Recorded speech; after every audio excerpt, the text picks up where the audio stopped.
Kemarin, di selasar kampus, seorang mahasiswa bercerita. Dia bilang, dia ingin menulis skripsi tentang iklan-iklan yang bisa bikin orang merasa bahagia. Aku tersenyum dan bertanya, pakai konsep apa? Dengan suara pelan, dia menjawab, mungkin semiotika, Pak, karena setiap kebahagiaan pasti punya tanda untuk dibaca.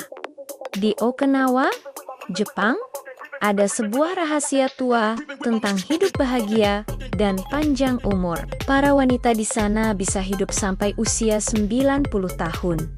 Dengan tawa lembut yang seolah tak pernah lekang oleh waktu. Kulit mereka mungkin berkeriput halus, tapi tawa mereka cacat. Rahasia mereka bukan obat mujarab atau teknologi medis canggih, melainkan sesuatu yang sangat sederhana, tapi mendalam.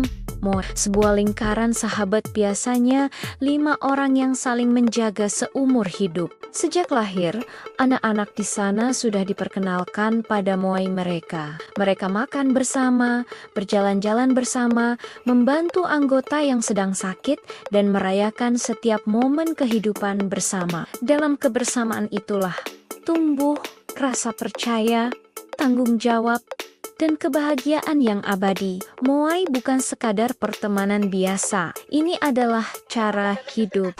Moai mengajarkan kita bahwa kebahagiaan itu bukan soal kesempurnaan, tapi tentang keterhubungan. Punya teman yang baik ternyata bisa lebih menyehatkan daripada diet paling ketat sekalipun.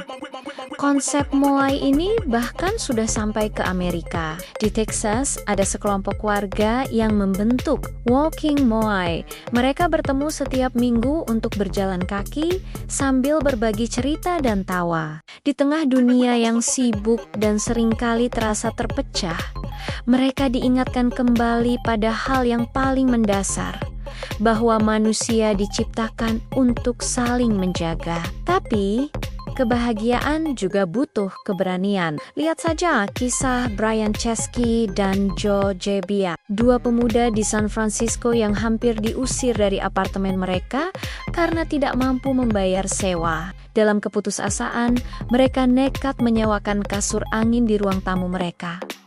Mereka menamainya Airbed dan Breakfast. 3 minggu kemudian, uang sewa mereka lunas. Beberapa tahun setelahnya, dunia mengenalnya sebagai Airbnb. Kebahagiaan rupanya tumbuh dari langkah kecil, bukan dari mimpi besar yang terasa menakutkan. Begitu juga dengan J.K. Rowling. 12 penerbit menolak naskahnya tentang seorang anak laki-laki dengan bekas luka di dahi. Tapi dia tidak menyerah. Kini kisah Harry Potter menginspirasi jutaan anak di seluruh dunia. Orang yang bahagia bukan berarti tidak punya rasa takut. Mereka hanya memilih untuk terus melangkah.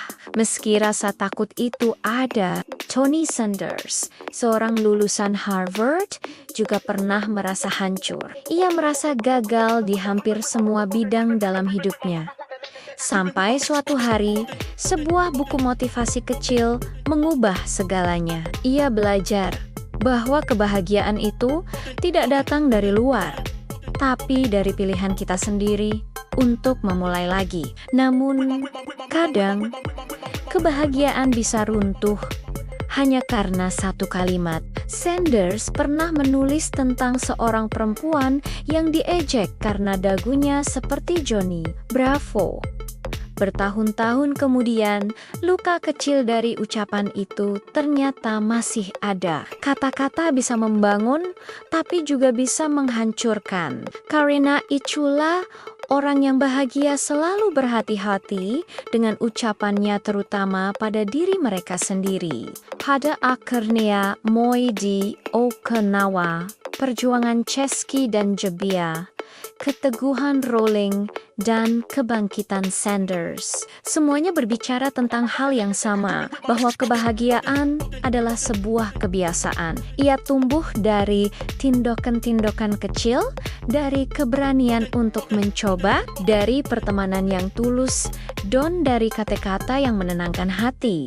Kebahagiaan bukanlah hadiah yang datang tiba-tiba, melainkan sesuatu yang kita rawat setiap hari, kadang dalam diam, kadang dalam kerja keras. Seperti para wanita Okinawa yang berjalan pelan di tepi laut, mereka seolah mengingatkan kita.